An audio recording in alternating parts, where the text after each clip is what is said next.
देखो last lectures हमने कुछ सम्स किए थे नॉर्मल रिएक्शंस के, ठीक है। और आज जो हम लोग एक छोटा सा टॉपिक्स आज हम लोग डिस्कस करेंगे, बेसिकली इस टॉपिक को डिटेल में डिस्कस करेंगे हम लोग सेंटर ऑफ मास में, ठीक है। बट इसका यूज है यहाँ पर थोड़ा बहुत, तो इसका थोड़ा नॉलेज हम यहाँ पर डिस्कस करेंगे, ठीक है। ओके, तो आज का बेटा जो हमारा टॉपिक है वो हम डिस्कस करेंगे क्या। आज का टॉपिक है हमारा इम्पल्स,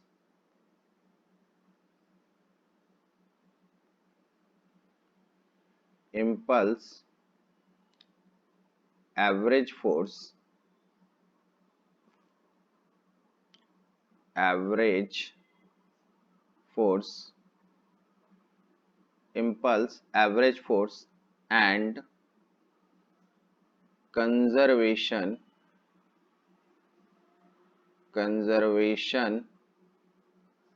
of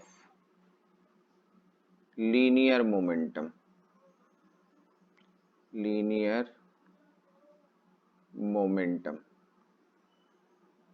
ओके। आज इस टर्म्स को हम लोग डिस्कस करेंगे, ठीक है। इसमें सबसे पहले हम लोग क्या देखेंगे, इम्पल्स, कि what is the meaning of impulse, impulse होता क्या है, ठीक है। इम्पल्स है क्या, अगर लॉजिकली समझोगे ना तो इम्पल्स का मतलब क्या होता है, शॉर्ट टाइम ड्यूरेशन में लगने वाला एक बहुत बड़ा फोर्स, ठीक है। अब तुम सोचोगे कि ये वर्ड क्यों यूज कर रहे हैं कि शॉर्ट टाइम ड्यूरेशन में लगने वाला बहुत बड़ा फोर्स कह रहे, बहुत बिग फोर्स कह रहे। तो इसका लॉजिक बेटा ऐसे समझो कि अगर तुमने देखा होगा कि कोई बैट्समैन अगर बैटिंग करता है तो बॉल क्या होता है, बहुत स्पीड से उसके पास आता है। तो बैट और बॉल का जो कांटेक्ट होता है बहुत छोटे से टाइम के लिए होता है, बट बॉल पे इतना ज्यादा वो फोर्स लगाता है अपने बैट से कि वो बॉल कहाँ जाता है, सीधा बाउंड्री पे, ठीक है। क्योंकि और वो जो फोर्स लगता है बॉल और बैट के बीच के कॉन्टैक्ट्स में, जब वो बैट्समैन बॉल को बहुत तेजी से हिट करता है तो वो जो कॉन्टैक्ट का फोर्स होता है ना, उसी को हम लोग क्या बोलते हैं, इम्पल्स। मगर वो कॉन्टैक्ट का जो फोर्स लग रहा है वो बहुत ही कम टाइम के लिए लग रहा है। ऐसा नहीं होता ना कि बैट और बॉल का कांटेक्ट बहुत टाइम तक हो रहा है उसके बाद वो आगे जा रहा है, ऐसा नहीं होता। सर्टन बॉल आता है और सर्टन इम्पैक्ट होता है उस पर। इज इट क्लियर ना। तो वो जो शॉर्ट टाइम ऑफ ड्यूरेशन में जो एक बहुत बड़ा फोर्स डेवलप होता है उसी को हम लोग क्या कहते हैं, इम्पल्स, ठीक है। क्लियर है। तो बेसिकली अब यहाँ पे एक टर्म्स और समझना कि जब बॉलर ने, जो बॉलर है वो समझो बॉल को जब वो अपने हैंड से छोड़ता है, ठीक है, जब वो बॉल बैट्समैन के पास जाता है तो उस वक्त बॉल का कुछ मास होता है और किसी वेलोसिटी से वो जा रहा है बैट्समैन के पास, तो वो उसका कुछ इनिशियल मोमेंटम होता है, ठीक है। जब वो बॉल और बैट को हिट होती है तब वहां पे कुछ इम्पल्स डेवलप हुआ, जैसा मैंने अभी थोड़ी देर पहले बताया। उसके बाद बैट क्या करता है, बॉल को हिट करता है और वो बाउंड्री लाइन पे जाता है। तो बाउंड्री लाइन पर जब वो जाने लगता है तो उसकी कुछ अलग वेलोसिटी होती है और बॉल का भी मास होता है। तो उस मास को कुछ अलग वेलोसिटी से लेके वो बाउंड्री तक जाता है तो वो उसका फाइनल मोमेंटम होता है, ठीक है ना। तो ये जो चेंज इन मोमेंटम होता है with respect to the time, इसको भी हम इम्पल्स कहते हैं in the term of mathematics, ठीक है। तो देखो अब यहाँ पे समझना कि इसको डेफिनेशन क्या लिखेंगे हम लोग, ठीक है। यहाँ के डेफिनेशंस पे ध्यान देना, समझना मेरी बात को। यहाँ हम क्या लिखेंगे, the rate, the rate at which, at which, the rate at which a body's momentum, body's momentum changes, change is equal to, is equal to the net, the net external force, net external force acting on the body, acting on the body, acting on the body. तो देखो यहाँ terms को बेटा ध्यान समझना, ये क्या बोल रहा है, the rate at which a bodies momentum. तो रेट का मतलब क्या हुआ कि बॉडी के मोमेंटम का रेट मतलब विथ रिस्पेक्ट टू टाइम। ठीक है, तो देखो change is equal to the net external force acting on the body. तो थोड़ा ध्यान रखो कि तुमने न्यूटन सेकेंड लॉ में एक टर्म्स यूज किया था क्या, कि F is equal to D P by D T. Is it clear? तो अगर इसको क्रॉस मल्टीप्लीकेशन करोगे तो क्या लिखोगे आप, dp is equal to f into D T. ठीक है, और इसको हम क्या लिख सकते हैं, देखो इसको अगर हम इंटीग्रेट कर दें dp को, कहां से कहां तक इंटीग्रेट होगा, p initial to p final is equal to integrate, p initial जाने में सपोज करो टाइम लगा t1 और p फाइनल पहुंचने में टाइम क्या लगा t2, तो f into D T. Is it clear? कहीं दिक्कत नहीं? चलो इसको इंटीग्रेशन को इंटीग्रेट करते हैं इस फंक्शन को। ठीक है, तो इसको अगर हम इंटीग्रेट करेंगे, देखो इसको अगर हम इंटीग्रेट करेंगे तो डीपी का इंटीग्रेशन क्या मिलेगा मेरे पास, p। ठीक है, और कहां से कहां तक इंटीग्रेट करना है इसको, p इनिशियल से p फाइनल तक। तो ये क्या हो जाएगा, ये इंटीग्रेट तो यही रखेंगे, f डी टी T1 से T2। अब तुम्हारे दिमाग में चल रहा होगा ये ऐसा क्यों रखा है, इसको इंटीग्रेट क्यों नहीं किया। तो बेटा यहाँ पे देखो ये बहुत शॉर्ट टाइम ऑफ ड्यूरेशन में हो रहा है, ठीक है ना, तो और फोर्स मैंने क्या बोला बहुत बड़ा होता है, तो अभी इसकी वैल्यूज हमें क्लियर नहीं है, तो इसको हम इंटीग्रेट फॉर्म में ही रखते हैं क्योंकि एक छोटे छोटे टाइम्स पर ये चेंजेस हो रहा है। Is that clear? तो यहाँ पे क्या लिखेंगे हम लोग, अब इसको इंटीग्रेट करके लिख लो, P final minus P initial is equal to integration f dot D T. ठीक है, f dot D T T1 to T2। Is it clear? ठीक है, ये हो गया वैल्यूज, कहीं दिक्कत नहीं इसको समझने में। देखो तो यहां समझना मेरी बात को, ठीक है, ये आया मेरे पास। Is it clear? ठीक है, तो यहाँ पे देखो ये जो टर्म्स है, यहाँ अब समझना ये जो टर्म्स है, चलो मैं इसको थोड़ा और अच्छे से लिखता हूं। देखो अब यहाँ बेटा यहाँ देखो ये जो टर्म्स दिख रहा है P F minus P initial, इसको हम क्या बोलेंगे, देखो इसको हम क्या बोलेंगे, change in momentum.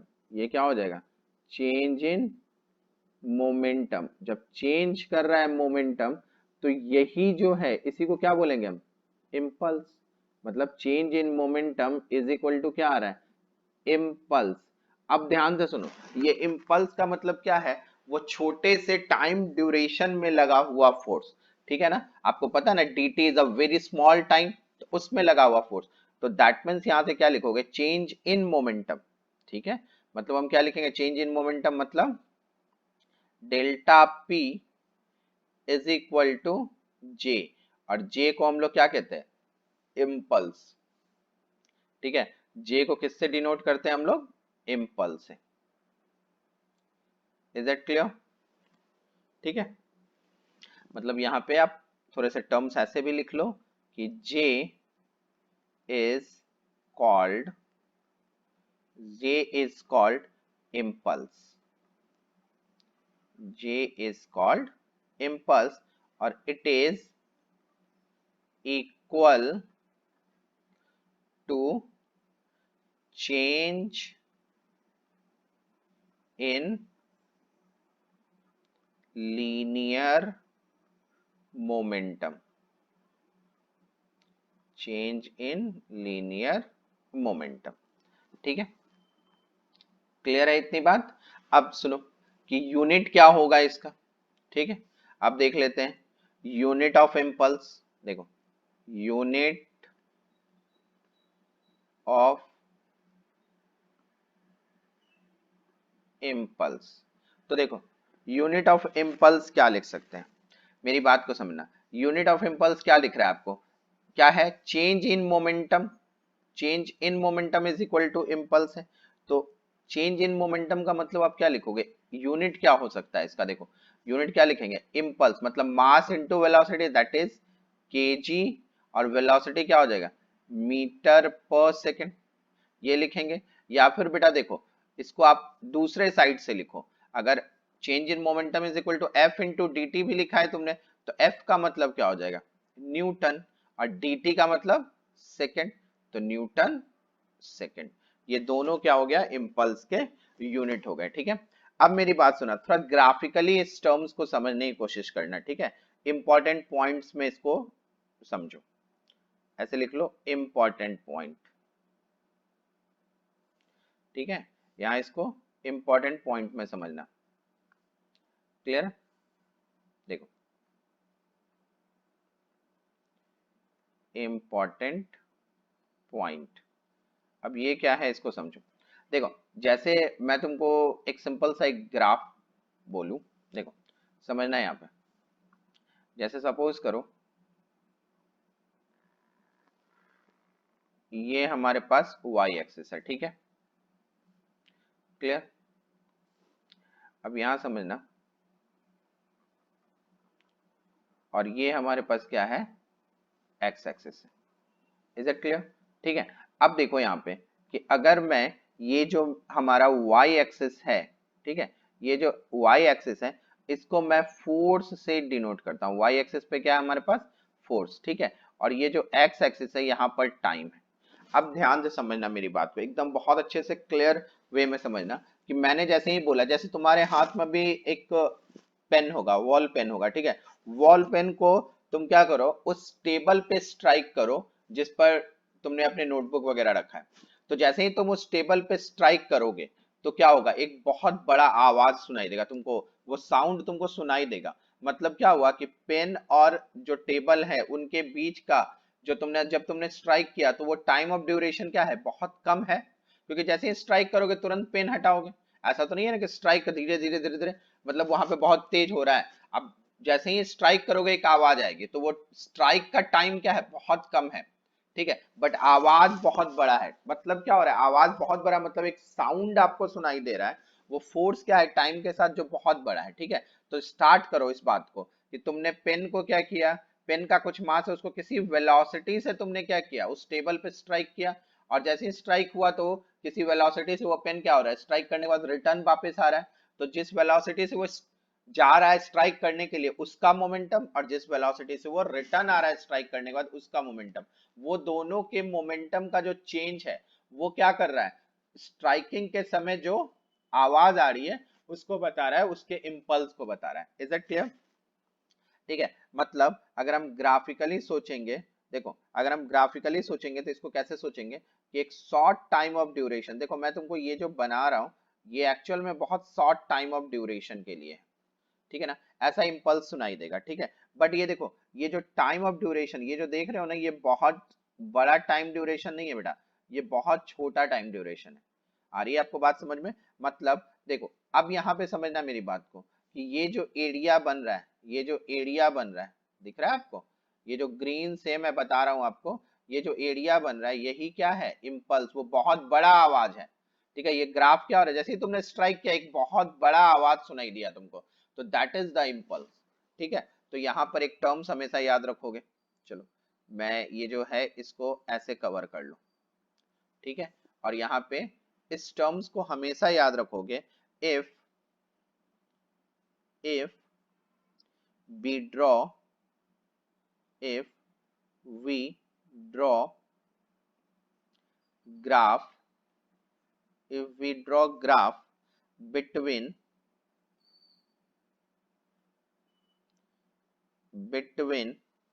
force and time, force and time, the area enclosed by graph, the area enclosed by graph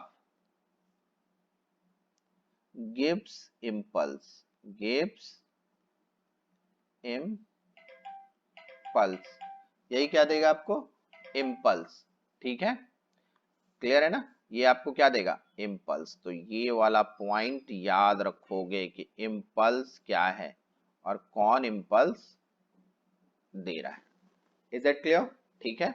अब देखो यहाँ पे जो मैंने लिखा है, we draw graph between force and time, the area enclose by the graph. मैंने क्या बोला कि जैसे ही तुम स्ट्राइक करोगे तो एक बहुत बड़ी आवाज सुनाई देगी, मतलब फोर्स का बहुत बड़ा सेक्शन दिखेगा। देखो ये फोर्स है ना, ग्राफ देखो कितना हो गया। बट ये जो टाइम ड्यूरेशन है ना बेटा, ये बहुत छोटा होता है।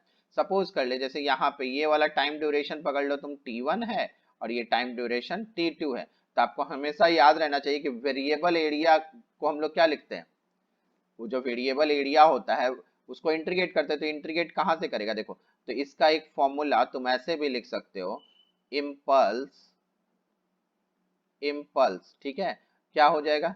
J इज इक्वल टू, अब देखो एरिया का मतलब किसका है? फोर्स और टाइम का। तो क्या लिखोगे?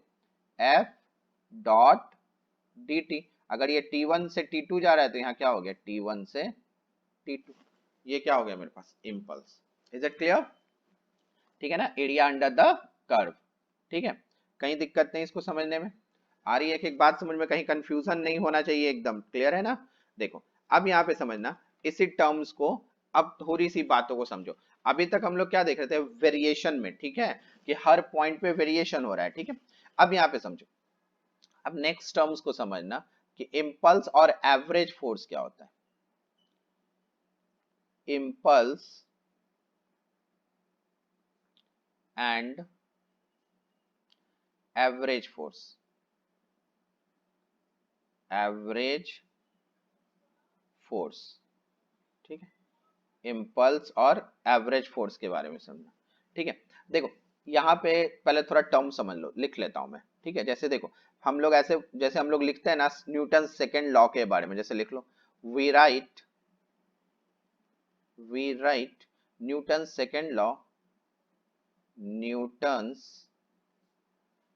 सेकेंड लॉ एज, क्या लिखते हैं हम लोग न्यूटन सेकेंड लॉ में? The rate at which, at which a body momentum, a body's momentum, momentum change, change is equal, is equal to the net force acting, net force acting on the particle, on the particle, ठीक है, on the particle. ठीक है, तो हम लोग क्या लिखते हैं? फॉर्मूला ध्यान रखो, फॉर्मूला क्या लिखते हो आप? F is equal to delta P by delta T. देख बेटा यहां ध्यान रखेंगे, रखना है एक बात आपको कि डेल्टा पी और डेल्टा टी, ठीक है। तो डेल्टा पी यहाँ पे जब डेल लिखा हो ना, इसका मतलब क्या होता है कि कुछ वैल्यूज आपके पास है, मतलब डेल का मतलब एवरेज बोलते हैं हम लोग। जब डीपी लिखा रहता है तो हम क्या बोलते हैं? इंस्टेंटेनियस, ठीक है। डेल्टा अगर लिखा हो तो क्या बोलते हैं उसको? एवरेज। और जब डी इंटू टी, देखो मैं यहाँ पे कुछ टर्म्स यूज करूं, अगर कभी भी डी टी, डीपी और डी मतलब ये डिफरेंशियल वाला डी लिखा हो तो इसका मतलब क्या बोलते हैं? इंस्टंटेनियस, ठीक है। और जब भी del P by del T अगर यूज करेंगे तो इसका मतलब क्या बोलते हैं हम लोग? एवरेज। मतलब कुछ चीजें हमें पता है कि जैसे देखो यहां से यहां तक जाने में हमको कुछ t is equal to 2 second लगा, बट यहाँ पर इंस्टेंटेनियस का मतलब क्या था? यहां से यहां जाने में, मतलब इस पॉइंट से इंस्टेंट यहाँ पे कुछ चेंज हो गया, यहाँ पे कुछ चेंज हो गया, यहाँ पे मतलब हर पॉइंट पे वेरिएशन है, तो उसको हम क्या बोलते हैं? इंस्टेंट, ठीक है। अगर आपको देख रहे हो कि यहां से यहां तक t is equal to 2 second में ही पहुंच रहा है, मतलब हर पॉइंट पे इंस्टेंट चेंज नहीं हो रहा, तो उसको हम क्या बोलेंगे यहाँ पे? एवरेज। Is it clear? कहीं दिक्कत नहीं आई बात समझ में? तो यहाँ पर ये टर्म्स तुम्हारे लिए आसान हो गया, ठीक है ना, कि डेल्टा पी क्यों लिखा है हमने। इज दैट क्लियर बेटा? चलो अब इसी को थोड़ा और डिटेल में समझना, ठीक है। क्लियर है? अब यहाँ देखो F इज इक्वल टू क्या लिखा हमने? D P by delta P by delta T. तो यहाँ पे क्लियर है डेल्टा पी क्या हो गया, तो हम यहाँ पे एग्जैक्टली क्या लिख सकते हैं, in this case, in this case F is equal to the net average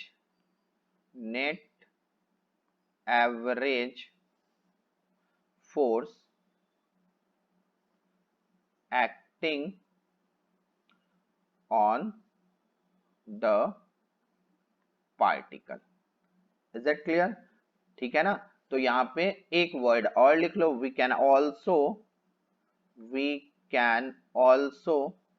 write we can also write net average force acting on the particle, then F average is equal to impulse, sorry क्या लिखेंगे यहाँ पे हम लोग, impulse divide by time of impulse, time of impulse. अब यहां पर कहीं कंफ्यूज ना हो जाओ, टाइम ऑफ इम्पल्स। देखो अब यहां पे भी कंफ्यूज नहीं होना, मैं इसको भी क्लियर कर देता हूं। देखो एक्चुअल में एफ एवरेज क्या लिख रहे हैं हम लोग, देखो यहां से एफ एवरेज, तो देखो impulse divide by time of impulse, ये क्या है, impulse divide by time of, है ना। तो देखो डेल्टा पी बाय क्या है, डेल्टा टी, ऐसा लिखोगे ना। तो बेटा डेल्टा पी जो है तुम्हारा change in momentum, delta P को क्या बोलेंगे, चेंज इन मोमेंटम। और change in momentum is equal to क्या निकाला था हमने जब डेफिनेशन लिख रहे थे, इसी को इम्पल्स बोला था ना। और इम्पल्स और ये जो रेट का चेंज होता है, ये टाइम कौन सा है, जिस टाइम पे तुम क्या कर रहे हो, स्ट्राइक कर रहे हो, बैट्समैन बॉल को स्ट्राइक कर रहा है या पेन से तुम टेबल पे स्ट्राइक कर रहे हो, वो टाइम ऑफ ड्यूरेशन है। और उसी टाइम ऑफ ड्यूरेशन में इम्पल्स आता है, तो उसी को हम क्या कहते हैं, टाइम ऑफ इम्पल्स। इसलिए डेल्टा को क्या लिखा गया यहाँ पे, time of impulse. Is it clear? Time of impulse, एकदम छोटी छोटी पॉइंट्स है, आपको एकदम ध्यान रखना है, ठीक है। तो ये हो गया मेरा एवरेज फोर्स, ठीक है। तो इसको हम क्या बोलेंगे, एवरेज फोर्स, ठीक है, क्लियर। अब बात करो, हम आगे बढ़ते हैं थोड़ा सा, ठीक है। अब हमारी कहानी क्या थी, हमने इम्पल्स डिस्कस किया, एवरेज फोर्स डिस्कस किया, इसके बाद अब हम डिस्कस करते हैं क्या, कंजर्वेशन ऑफ लीनियर मोमेंटम। देखो इसका डिटेल डिस्कस होगा बेटा सेंटर ऑफ मास में, क्योंकि यहाँ पे थोड़ा बहुत छोटी छोटी चीजें यूज होगी, इसलिए हम इसको देख रहे हैं, ठीक है ना। देखो कंजर्वेशन ऑफ लीनियर मोमेंटम, ठीक है। कंजर्वेशन ऑफ लीनियर मोमेंटम क्या है, इस टर्म्स को समझना। देखो कंजर्वेशन ऑफ लीनियर मोमेंटम का मतलब क्या होता है, पहले एक टर्म्स यूज करो, लीनियर मोमेंटम। लीनियर मोमेंटम का मतलब क्या बोलते हैं, मास इनटू वेलोसिटी, ठीक है। चलो इसको भी समझने के लिए अपन क्या करते हैं, यूज करते हैं न्यूटन सेकंड लॉ, ठीक है। देखो we write Newton second law, Newton second law as, ठीक है। देखो हम क्या लिखेंगे, न्यूटन सेकंड लॉ हम लोग क्या लिखते हैं, एफ, ठीक है। यहाँ पे क्या लिखते हैं हम लोग, एफ एक्सटर्नल, ये मैंने बताया था सिस्टम पे लगने वाला एक्सटर्नल फोर्स, तो F external is equal to क्या लिखेंगे हम लोग, D P by D T, ठीक है। F external is equal to क्या हो गया, dp बाई dt। अगर मैं ऐसा बोलूं, यहां ध्यान से समझना मेरी बात को, कि अगर मैं यहां ऐसा बोलूं, if no external force, if no net external force, if no net external force is acting, force is acting on the body, on the body. ठीक है, मतलब क्या हुआ, इसका मीनिंग क्या हुआ, इसका मीनिंग हुआ F external is equal to 0। ठीक है, अब इस टर्म को समझो कि ये आया कैसे, हुआ कैसे, और ये कहानी क्या बोलना चाह रहा हूं मैं। देखो अब मेरी बात को बेटा ध्यान से समझोगे। ठीक है, अगर मैं बोलूं यहाँ पे कि एक बॉल मेरे पास ऐसा है, ठीक है, एक बॉल मेरे पास यहाँ है, ठीक है, चलो अलग अलग कलर के बॉल बनाते हैं। एक बॉल यहाँ है, ठीक है, समझते हैं ना एकदम ध्यान से। एक बॉल मेरे पास यहाँ है, ठीक है, क्लियर है। एक बॉल मेरे पास यहाँ है, ठीक है ना, एक बॉल मेरे पास यहाँ है, ठीक है, एक बॉल मेरे पास यहाँ है। ड्राइंग करने में बड़ा मजा आता है मुझे, यहाँ है, ठीक है। अब यहाँ समझो, अगर ये बॉल इस तरह से, ठीक है, ये बॉल देखना ध्यान से समझना, ये बॉल इस तरफ ऐसे जा रहा है, ठीक है, ये बॉल क्या हो रहा है, इस तरफ ऐसे आ रहा है, ये बॉल इस तरफ ऐसे जा रहा है, ये बॉल इस तरफ ऐसे आ रहा है, ये बॉल इस तरफ ऐसे आ रहा है, ये इधर जा रहा है, ठीक है, ये इस तरफ जा रहा है, ठीक है, क्लियर है। तो देखो अलग अलग मोमेंटम है सबके पास, अलग अलग डायरेक्शन में सब चल रहे हैं, ठीक है। जब सारे बॉल्स अलग अलग डायरेक्शन में एक दूसरे के साइड में आ रहे हैं, ठीक है, तो इन सब में क्या हो रहा है, देखो ये जो बॉल है, ये जो बॉल है, देखो सपोज करो ये जो ए वाला बॉल है, इसकी तरफ तुमको सब आता हुआ दिख रहा है, दिख रहा है ना? तो इस बॉल पे सब आके कोलाइड करेगा या टकराएगा या फोर्स लगाएगा, ठीक है। अब मैं क्या कर रहा हूं, इन सबको मिला के एक बॉक्स में मैंने बंद कर दिया ऐसे, ठीक है, एकदम टर्म समझना बेटा, इस बॉक्स के अंदर बंद कर दिया, ठीक है, क्लियर है। इस बॉक्स के अंदर मैंने क्या किया, सारे पार्ट जितने भी बॉल्स थे इसको बंद कर दिया, ठीक है। अब यहां देखो, ये बाहर से देखने वाला एक पर्सन यहाँ पे खड़ा कर दिया, ठीक है, क्लियर है, ये बाहर यहाँ पर है, और एक पर्सन को मैं यहाँ अंदर में खड़ा कर रहा हूं, ठीक है। ये बाहर वाला क्या सोचेगा, देखो ये जो बाहर का जो पर्सन है, मान लो ये ए पर्सन है और ये बी पर्सन है, ठीक है। तो ए पर्सन को क्या पता चलेगा कि ये जो ब्लॉक है, ये अंदर जो मैंने क्लोज कर दिया है इन सबको, तब बाहर वाला क्या बोलेगा कि देखो 1 2 3 4 5, इसको मैं 6 बोलूं और ये 7, मतलब ये जो 7 बॉल है, ये बाहर वाला क्या बोलेगा, 7 बॉल अंदर है, यही बोलेगा। ये नहीं बोलेगा ना कि 7 बॉल अंदर में कोलाइड कर रहे हैं, ये क्या हो रहा है, क्योंकि इसको दिख ही नहीं रहा, क्योंकि ये कहाँ है, सिस्टम के बाहर, ठीक है ना। ये जो सिस्टम है, इस सिस्टम के बाहर में ये खड़ा है, ये कहाँ खड़ा है, सिस्टम के बाहर, ठीक है। बट ये बताओ, ये बी वाला क्या देखेगा, बी कहाँ है, सिस्टम के अंदर है, तो उसको क्या दिखेगा कि बॉल एक दूसरे से कोलाइड कर रहे हैं, ठीक है। तो अगर हम सिस्टम के बाहर देखेंगे, तो सिस्टम के बाहर इस बंदे को क्या लगेगा कि इस पे कोई मूवमेंट नहीं है, मतलब क्या बोलेगा ये, एफ एक्सटर्नल क्या है, 0, मतलब ये रेस्ट में होगा, ये ऐसी बात बोलेगा। बट बी क्या बोलेगा, नहीं इसमें तो मूवमेंट हो रहा है, मतलब इस ये किसी वेलोसिटी से चल रहा है, मतलब इसके पास एक्सेलरेशन है, इस पे कहीं फोर्स लगेगा, मतलब ये क्या देखेगा, ये सारे फोर्स को इसके पॉइंट ऑफ व्यू से, देखो ये जो मोशन का है ये सब फोर्स, ये इसके बी के कंडीशन में ये सब क्या है, एक्सटर्नल। बट ए के कंडीशन में क्या देख रहा है कि ये सब सिस्टम के अंदर है, मतलब ए क्या देखेगा, इंटरनल फोर्स बोलेगा इसको, और बाहर में क्या बोलेगा, एक्सटर्नल क्या है, 0। आ रही है आपको बात समझ में।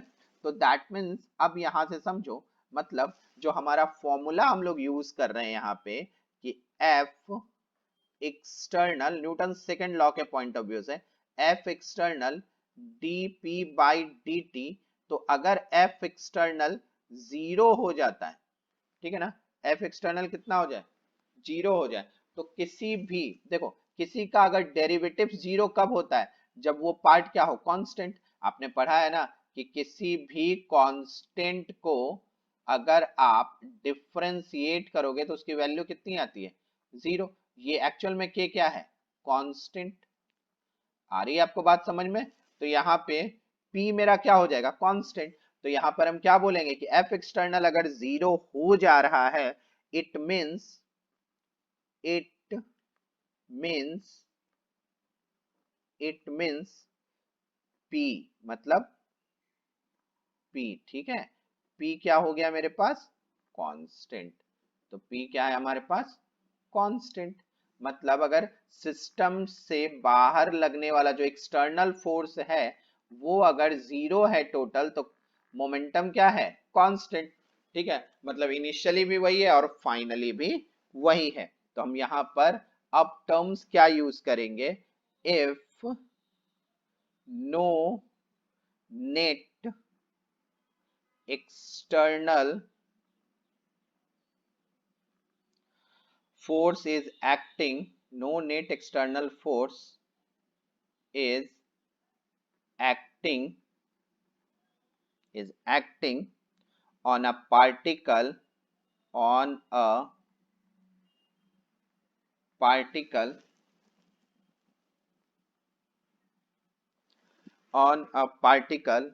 the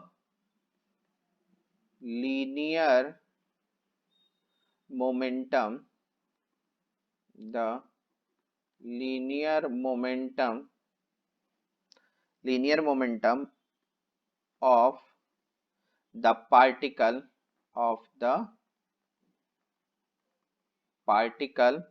remain constant, remain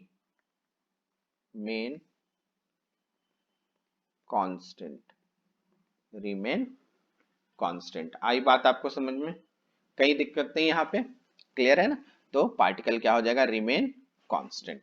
ठीक है, अब देखो इसके आगे हम एक दो न्यूमेरिकल्स करेंगे, उससे थोड़ा सा और हमें आसानी। देखो अब हम सम्स की ओर बढ़ेंगे, ठीक है। देखना ध्यान से समझना कि जैसे अभी हमने एवरेज फोर्स समझा, इंपल्स समझा, तो इस टर्म्स को समझो, ठीक है। ये न्यूमेरिकल्स क्या है मेरे पास, इस न्यूमेरिकल्स पे थोड़ा ध्यान देना। Is it clear? देखो क्या कह रहा है यहाँ पे कि 2 बिलियर्ड्स बॉल है, ठीक है। 2 बिलियर्ड्स बॉल है, ईच ऑफ मास क्या दिया, 0.5 kg are in moving in opposite direction. देखो एक बिलियर्ड्स बॉल तुमको ए दिख रहा है, एक बिलियर्ड्स बॉल बी दिख रहा है, दोनों देखो दोनों का डायरेक्शन कहाँ दिख रहा है तुमको, इन अपोजिट। ठीक है, क्लियर, ऐसे समझ लो कि हम अगर डायरेक्शन का कोऑर्डिनेट बनाए तो देखो इस तरफ मूव कर जाते हैं, ये क्या हो जाएगा, आई कैप, और ये क्या हो जाएगा, जे कैप। तो 6 मीटर पर सेकंड पॉजिटिव आई कैप में दिख रहा है और 6 मीटर पर सेकंड निगेटिव आई कैप में दिख रहा है। दोनों एक दूसरे के अपोजिट डायरेक्शन में चल रहे हैं, विद स्पीड कितना है इनके पास, 6 मीटर पर सेकंड। देखो ये जो स्पीड हमको दिख रहा है, इसके पास स्पीड कितना है, ए वाले के पास कितना स्पीड है, 6 मीटर पर सेकंड, और बी वाले के पास भी कितना स्पीड है, 6। मतलब इक्वल एंड अपोजिट डायरेक्शन में ये दोनों एक दूसरे को क्या कर रहे हैं, कोलाइड कर रहे हैं and revolve with the same speed. और उसके बाद दोनों क्या हो रहे हैं, सेपरेट हो जा रहे हैं। देखो बिफोर कॉलिजन ऐसे चल रहा था, फिर इनके बाद यहाँ पे क्या होगा, एक सिचुएशन बनेगा जब ये दोनों एक दूसरे को कोलाइड करेंगे, कोलाइड करने के बाद भी दोनों एक दूसरे को क्या हो रहे हैं, अपोजिट डायरेक्शन में सेम वेलोसिटी से वापस हो जाते हैं। ठीक है, तो हमसे पूछ रहा है what is the impulse imparted on ball A by B. मतलब ए जो है बी पे कितना इंपल्स इंपार्ट करेगा, इस चीज के बारे में हमसे पूछ रहा है। ठीक है, देखो यहाँ पे एकदम सिचुएशन समझना, मैं इसको दो मेथड से बनाता हूँ, ठीक है, क्लियर है, और इसके सॉल्यूशन को समझना है। ठीक है, अपन सॉल्यूशन करते हैं इसका। ठीक है, फर्स्ट हम लोग क्या यूज करेंगे, मेथड 1। अब ध्यान से देखना कि कौन सा मेथड आपको सेट करेगा, क्लियर है। देखो मेथड 1, तो मेरी बात को समझो कि अगर ये जो बॉल है, ठीक है, अब ध्यान देना है कि टर्म्स को, कि तुमने सम अच्छे से समझ लिया है। अब यहाँ समझो कि मैं क्या कर रहा हूँ, यहाँ देखो मैं ये क्या कर रहा हूँ कि ये जो बिफोर कॉलिजन है, ठीक है, बिफोर कॉलिजन वाली जो बात है, यहाँ पे मैं क्या कर रहा हूँ, आपको ध्यान समझना, क्लियर है, कि यहाँ जो बिफोर कॉलिजन वाली बात है, इसमें मैं क्या कर रहा हूँ, ये जो बिफोर कॉलिजन, ये जितना ये दिया हुआ है दो बॉल, ये देखो यहाँ पे ये जो दो बॉल है, इसको मैं एक बॉक्स में बंद करने का मतलब क्या है, इसको हम क्या कर रहे हैं, एक सिस्टम बना रहे हैं। अब बताओ, जब हमने इसको सिस्टम बनाया तो सिस्टम के आसपास बाहर कोई फोर्स नहीं लग रहा है, जो कॉलिजन हो रहा है वो कहाँ हो रहा है, सिस्टम के अंदर। तो बाहर से देखने वाले पर्सन को क्या दिखेगा, एक्सटर्नल फोर्स जीरो। तो देखो अगर मैं यहाँ पे तुमको ये बोलूं कि फॉर बॉल ए के लिए, ठीक है ना, यहां समझो, ठीक है, अगर मैं यहाँ पे कंसिडर ऐसा करूं, ठीक है, फॉर बॉल ए, ठीक है, बॉल ए के लिए मैं तुमसे पूछूं इनिशियल मोमेंटम कितना होगा, ठीक है, बॉल ए के लिए अगर मैं आपसे ये क्वेश्चन पूछूं कि what is the P initial, तो आप क्या बोलोगे, mass of the A multiply velocity of A, ठीक है, in the initial condition. Mass कितना दिया हुआ है देखो 0.05 इंटू वेलोसिटी ए का कहाँ है, पॉजिटिव एक्स डायरेक्शन में है, देखो आप पिक्चर देख लो, देखो दिख रहा है ना आपको, कहाँ दिख रहा है आपको, पॉजिटिव एक्स डायरेक्शन, मतलब आई कैप में तो क्या लिखेंगे इसको 6 आई कैप, ठीक है, ये मिलेगा मेरे को, और इन दोनों को मल्टीप्लाई कर दोगे तो क्या मिलेगा तुमको 0.3, ठीक है, और डायरेक्शन क्या हो जाएगा, पॉजिटिव आई कैप में मोमेंटम जाएगा, क्या लिखेंगे न्यूटन, न्यूटन सेकेंड।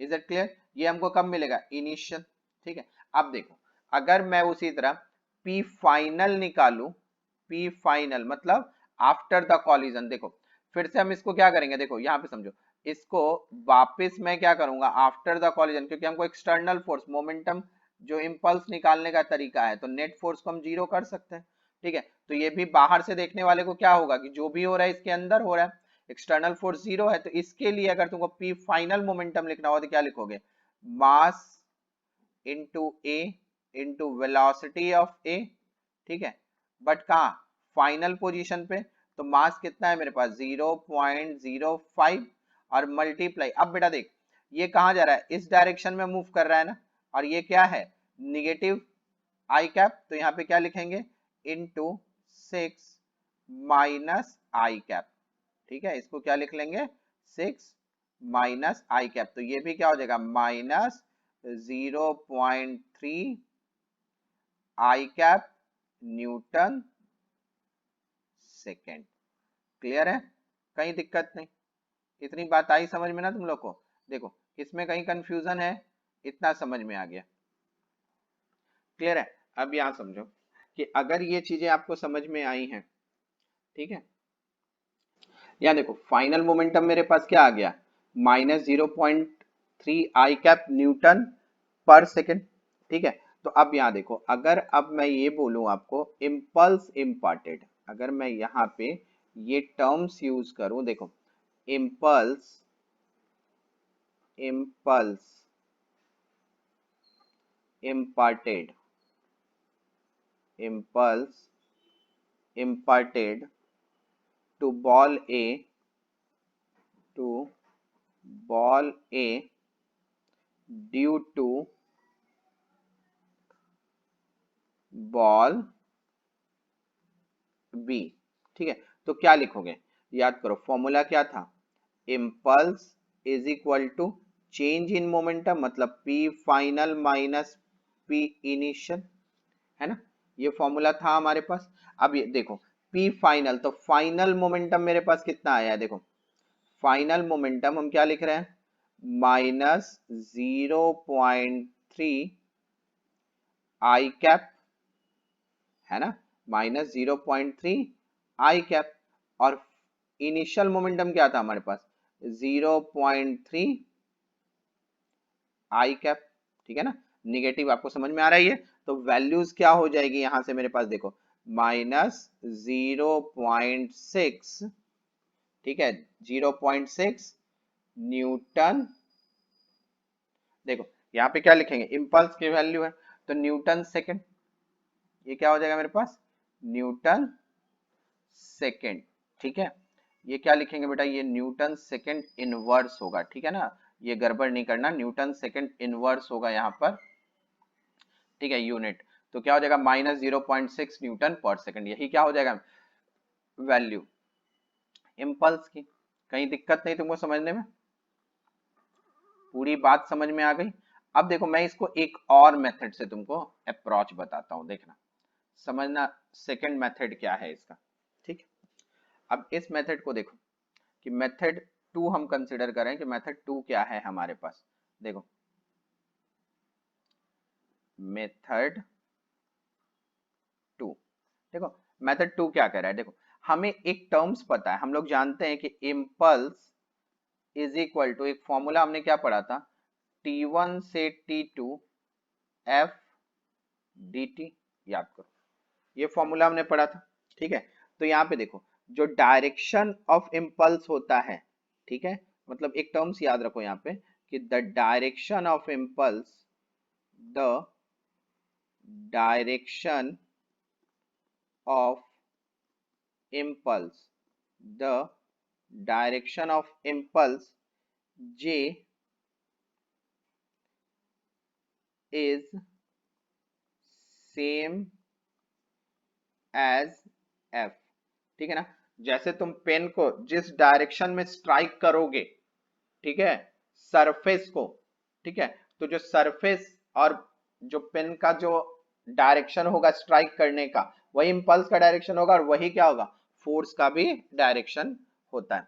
कहीं दिक्कत नहीं, ठीक है, इतनी बात आ रही है समझ में। अब देखो इसका मीनिंग थोड़ा और समझना, ठीक है, क्योंकि सेकंड मेथड जानने से पहले थोड़ा इसका कॉन्सेप्ट समझ लो। ठीक है, कि व्हेन, अगर हम ऐसे बोले व्हेन ए कोलाइड, अगर ए कोलाइड कर रहा है, देखो पिक्चर ऊपर है, मेरे दिमाग में फ्रेम है कि क्वेश्चंस का न्यूमेरिकल का पिक्चर क्या था, तो वो आप भी फ्रेम में रखोगे अपने। ठीक है, when A collide with B, ठीक है, the force direction, the force direction between between A and B is normal reaction, normal reaction between A and B, normal reaction between A and B. अब देखो इसको कैसे समझोगे कि क्या है, कैसे मैं ये बोल रहा हूं कि ए कोलाइड कर रहा है बी का, जो फोर्स का डायरेक्शन है बिटवीन ए एंड बी वही नॉर्मल रिएक्शन है बिटवीन ए एंड बी को, इसको समझना। देखो ए कैसा है बेटा, इस तरह से ऐसा था, ठीक है, इसको थोड़ा डार्क कर देते हैं, क्लियर है, आपको समझने में आसान होगा। देखो ए कैसा है मेरे पास, ए है ऐसा, ठीक है, क्लियर है ना, और ये ए है, और यहां देखो इसी तरह से ये क्या था मेरे पास, बी। अब समझो यहाँ पे ध्यान से कि देखो ए और बी, ये जो देखो ये ए है और ये बी है, ये जब दोनों एक दूसरे से टकराएगा तो बी वाला जो है वो इस पे क्या करेगा, इस डायरेक्शन में नॉर्मल लगाएगा, आपको याद है ना सरफेस और मैन का नॉर्मल, तो ए वाला बी पे कौन से डायरेक्शन में नॉर्मल लगाएगा, इस तरह से, देखो इस तरह से नॉर्मल लगाएगा। मेरी बात को समझो, यहाँ पे मैं थोड़ा सा आपको कॉलिजन का पिक्चर बना देता हूँ। देखो ए बॉल ये है और बी बॉल ये है, ऐसे होगा ना ये दोनों कोलाइड, ठीक है, तो समझना यहाँ पे कि ए जो है इस डायरेक्ट, देखो ए वाला जो है ए का ये जो पॉइंट है इस डायरेक्शन में बी पे नॉर्मल लगाएगा, और बी वाला क्या करेगा, इस डायरेक्शन में ए पे नॉर्मल लगाएगा, वही मैंने यहाँ पे शो किया है, क्लियर है। बट ये कब है, ये सिचुएशन कब बोलोगे आप, ड्यूरिंग कॉलिजन, ये मैं कब बात कर रहा हूं, ड्यूरिंग कॉलिजन, ड्यूरिंग कॉलिजन, ठीक है, क्लियर है, आ रही है आपको बात समझ में, ये कब हो रहा है, ड्यूरिंग कॉलिजन, ठीक है ना, ड्यूरिंग कॉलिजन ये चीज हम बोल रहे हैं कि कॉलिजन ऐसा हो रहा है, क्लियर है, कोई कंफ्यूजन नहीं है ना इसमें, ठीक है। अब यहाँ देखो इस जगह पे इस तरफ नॉर्मल रहेगा, तो जो नॉर्मल फोर्स का डायरेक्शन है बेटा वही डायरेक्शन क्या हो जाएगा, इम्पल्स का भी। तो यहाँ आप एकदम ध्यान से समझोगे मेरी बात को कि अगर ये बॉल ए और बी, देखो बड़े छोटे से कंफ्यूज नहीं होना, मास सेम है दोनों का, ठीक है ना, ये बी, ये क्या है, बी, ठीक है, ये बी है, तो इसमें जो फोर्स का direction, normal is a force, जो फोर्स का डायरेक्शन होगा वही डायरेक्शन किसका हो जाएगा, इम्पल्स का, ठीक है ना। जो फोर्स का डायरेक्शन होगा वही डायरेक्शन किसका होगा, इम्पल्स का। इज इट क्लियर, कहीं दिक्कत नहीं आप समझने में। अब देखो अगर ये चीज समझ में आ गई तो इम्पल्स इक्वेशन लिखना सीखो अब तुम, ठीक है, कि इम्पल्स का इक्वेशन कैसे लिखते हैं। देखो impulse equation, impulse equation for ball A, ठीक है।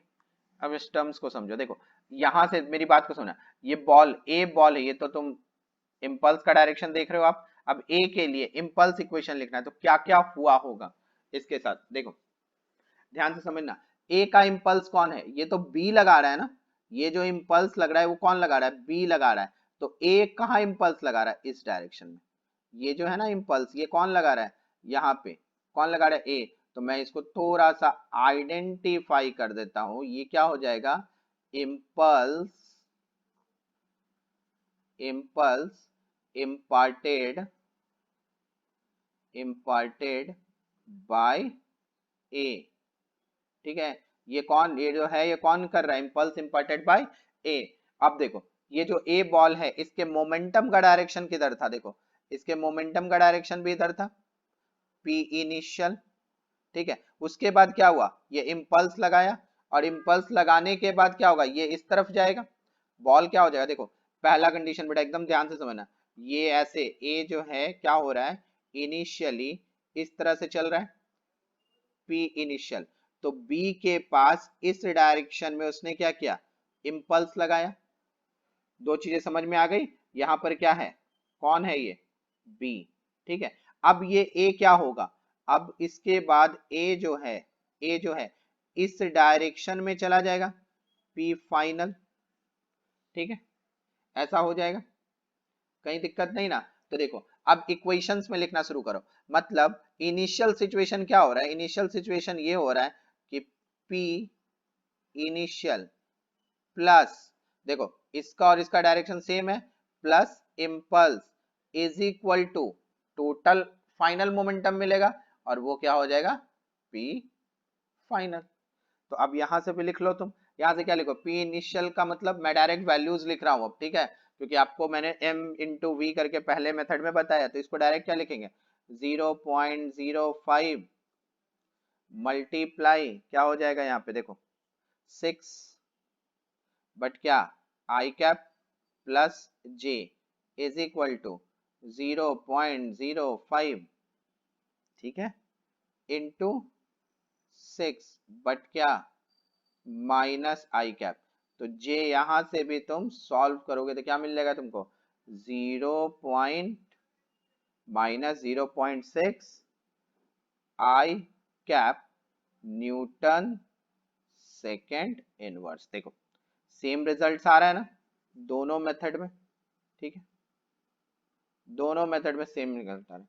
अब अगर किसी को कंफ्यूजन है कि ये इम्पल्स का इक्वेशन कैसे लिखें, तो बेटा उनके लिए नोट पॉइंट तैयार रखो, ठीक है। उनका नोट पॉइंट ये है कि आपको पता है कि change in momentum is equal to क्या होता है, इम्पल्स। तो चेंज इन मोमेंटम का मतलब देखो यहां समझो, तो इस कंडीशन में आपको क्या ध्यान रखना है, change in momentum that means क्या लिखेंगे, P final minus P initial is equal to impulse, ऐसा लिखते हैं ना चेंज इन मोमेंटम को। तो अब यहां से कर लो, P final is equal to क्या हो जाएगा, P इनिशियल को इधर ले आओ, P इनिशियल प्लस इम्पल्स। अब ये देखो ये फॉर्मूला एज इट इज हो गया जो हमने ऊपर यूज किया है, देखो है यहाँ पे ये फॉर्मूला, देखो क्लियर आई बात समझ में, एज इट इज हो गया ना, ठीक है। तो इस तरह से हम क्या कर रहे हैं, आपको ध्यान रखना है सम्स का, चाहे आप इस मेथड को यूज करो, ठीक है, ये सेकंड मेथड यूज करो, जो आपको आसान लगे उस मेथड से आप इस न्यूमेरिकल को सॉल्व कर सकते हो, ठीक है, क्लियर है, कोई प्रॉब्लम नहीं इसको समझने में, ठीक है। अब देखो, अब हम नेक्स्ट सिचुएशंस की तरफ बढ़ेंगे। क्लियर है ना? कहीं दिक्कत नहीं इतनी बात समझने में आपको? चलो अब नेक्स्ट सिचुएशंस की ओर इसमें हम लोग इंप्रूव करते हैं। देखो नेक्स्ट क्वेश्चन क्या कह रहा है हमसे। नेक्स्ट क्वेश्चन ये कह रहा है कि अब rubber ball of mass 1 kg fall from a height of 5 metre and reborn to a height of, ठीक है, a ribbon from a height of 5 metre, ठीक है ना, 5 metre and ribbon to a height of 3.2 metre, find the impulse and the ground if the time for which they are in contact was 0.1 second. ठीक है, तो हमसे यहाँ पे क्या पूछ रहा है, find the impulse and the ground. ठीक है, तो इस टर्म्स को समझना ध्यान से, ठीक है, इस फिगर को क्लियर समझने की कोशिश करना। देखो हम इस सिचुएशन में बेटा ऐसे बढ़ते हैं कि देखो ये ग्राउंड है मेरे पास, ये क्या है, ग्राउंड। ठीक है, मैं थोड़ा सा इको फ्रेंडली हूं तो ग्रीन बनाया है मैंने। ओके, अब यहां समझो कि ये जो है, ये जो डिस्टेंस दिया हुआ है, ठीक है, ये जो डिस्टेंस दिया हुआ है, ये आपके पास कवर किया हुआ है, ये डिस्टेंस कितना है हमारे पास 5, ठीक है, ये डिस्टेंस कवर किया हुआ है, ठीक है ना, इस डिस्टेंस को कवर करो, ये डिस्टेंस है बेटा 5 मीटर। Is it clear? ठीक है, ये 5 मीटर है। क्लियर? अब यहाँ पे क्या दिख रहा है तुमको कि ये जो बॉल है इनिशियली, ये बॉल क्या हो रहा है कि इस तरह से देखो, किसी वेलोसिटी, देखो इनिशियल बॉल कहाँ थी, यहाँ पर, ठीक है, अब ये क्या हो रहा है, यहाँ से आके देखो, यहाँ पर आके ग्राउंड से टकराएगी, इम्पैक्ट होगा। ठीक है, तो इस पोजीशन पे देखो, इस पोजीशन पे इसकी कोई वेलोसिटी नहीं है, ठीक है ना, इस पोजीशन पे बात करो तो इस पोजीशन पे इसकी कोई वेलोसिटी नहीं है। क्लियर है ना? हमने क्या कंसिडर कर रखा है, इस सिचुएशन पे कोई वेलोसिटी नहीं है। क्लियर है? अगर इस पे कोई वेलोसिटी नहीं है तो यहाँ पे क्या बोलेंगे, ध्यान से समझो, यहाँ पे आप बोलोगे u इज इक्वल टू 0। ठीक है, तो जब ये ग्राउंड को इस तरह से इंपैक्ट कर रहा है तो व्हाट इज द वेलोसिटी, तो इसकी वेलोसिटी क्या होगी वो बताओ। ठीक है, और ये कौन सी वेलोसिटी होगी, बिफोर कॉलिजन, बिफोर कॉलिजन। बोलो कहीं कंफ्यूजन नहीं ना बेटा कि ये यहाँ आया कि यहाँ पे जो ग्राउंड से टकराने से पहले, देखो ये ग्राउंड से इंपैक्ट होने से पहले इसकी क्या वेलोसिटी होगी, ये हमें देखना पड़ेगा पहले। ठीक है, तो देखो आपको पता है ना क्या लिखते हो आप लोग, काइनेमेटिक्स इक्वेशन याद करो, क्या लिखते हैं, V square is equal to U square plus 2gh, ये फॉर्मूला पढ़ा है। ठीक है, हमें v जो होगा यही v निकालना है इम्पैक्ट से पहले, तो V square is equal to U की वैल्यू क्या है मेरे पास, देखो यहाँ से u की वैल्यू हमने क्या निकाल रखी है, 0। ठीक है, तो ये 0 plus 2gh, obviously downward g क्या होता है, पॉजिटिव, तो क्या लिखेंगे यहाँ से 2 इंटू, देखो ये 2 है, ठीक है, 2 इंटू 10 इंटू 5। ठीक है, तो what is the value of v, v की वैल्यू क्या हो जाएगी, रूट अंडर, देखो 10 इंटू 5 50 होता है ना, 50 इंटू 2 100 होता है, ये 100 हो गया, दैट मीन्स क्या हो गया 10 मीटर पर सेकेंड।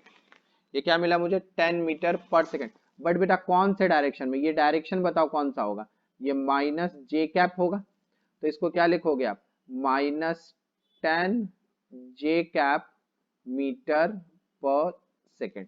ये बिफोर द कॉलिजन हमको वेलोसिटी मिल गई। क्लियर है?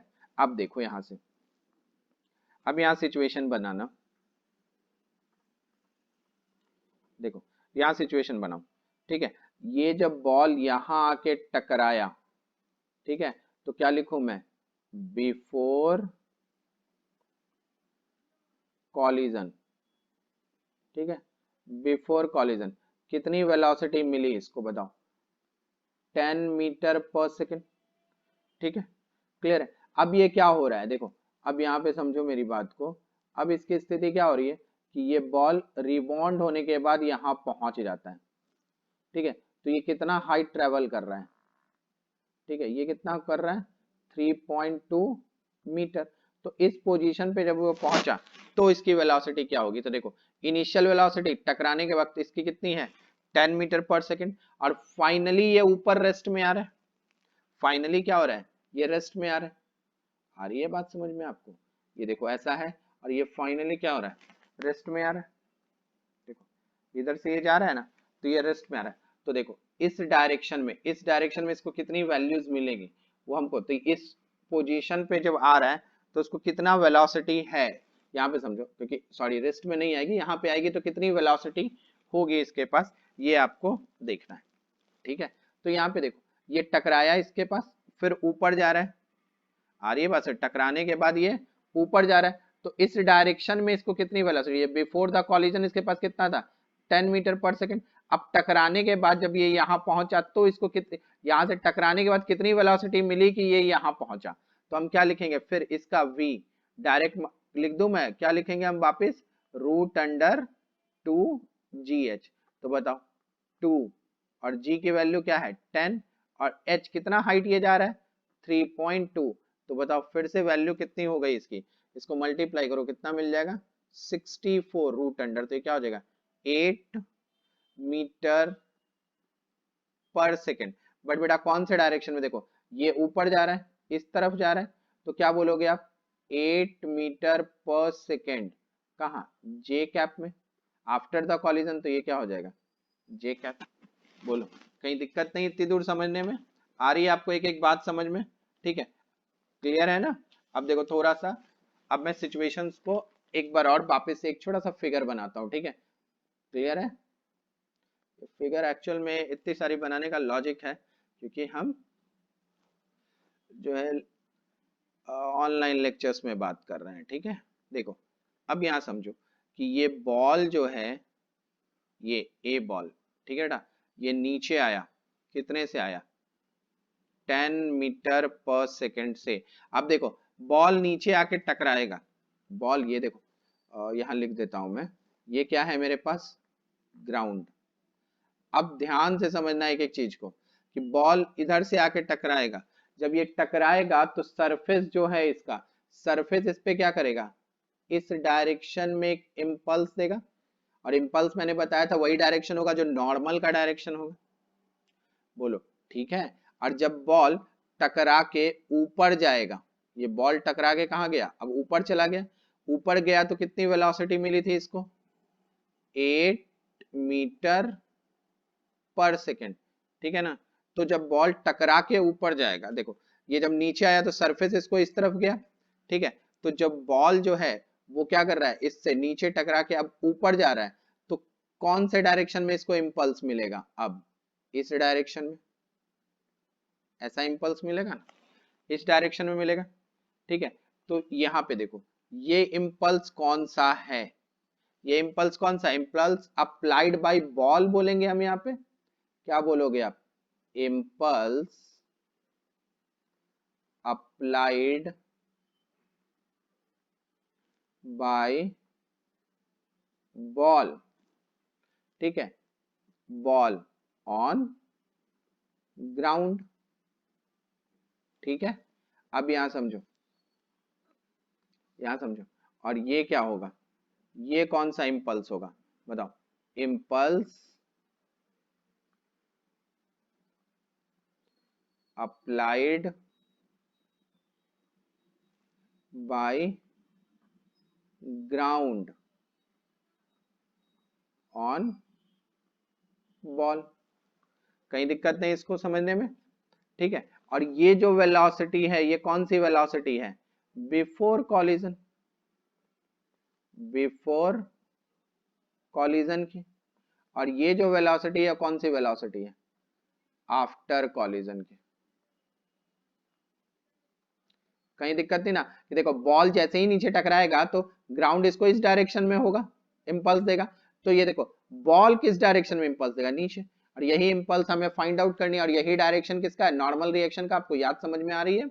अब यहाँ पे देखो, तो यहां से अगर मैं वापस वही बात कर रहा हूं, इंपल्स इक्वेशन लिखने की, इंपल्स इक्वेशन अगर हम ड्रॉ करेंगे, देखो इंपल्स इक्वेशन अगर हम लोग ड्रॉ करेंगे तो क्या लिखेंगे बताओ, P initial plus impulse is equal to P final, ठीक है। तो बताओ P इनिशियल हमारे पास कितना है, मास कितना है बॉल का 1 kg, तो 1 into 10, ठीक है ना, 1 into 10 क्या हो जाएगा 10, और कौन से डायरेक्शन में, जे कैप में, प्लस देखो ये जे और ये जे अलग है, ये इम्पल्स का जे है, ठीक है, इज इक्वल टू क्या हो जाएगा 8, और ये पॉजिटिव जे कैप में, तो बताओ टोटल इम्पल्स की वैल्यू कितनी हो जाएगी मेरे पास 18 जे कैप, ठीक है, ये क्या हो गया टोटल इम्पल्स निकल गया ना। इसके बाद हमें निकालना क्या था, इसके बाद कह रहा था हमें निकालने के लिए कि आप बताओ एवरेज फोर्स, तो एवरेज फोर्स तुम लोगों को बहुत अच्छे से फॉर्मूला याद है, F average is equal to क्या लिखेंगे, इम्पल्स,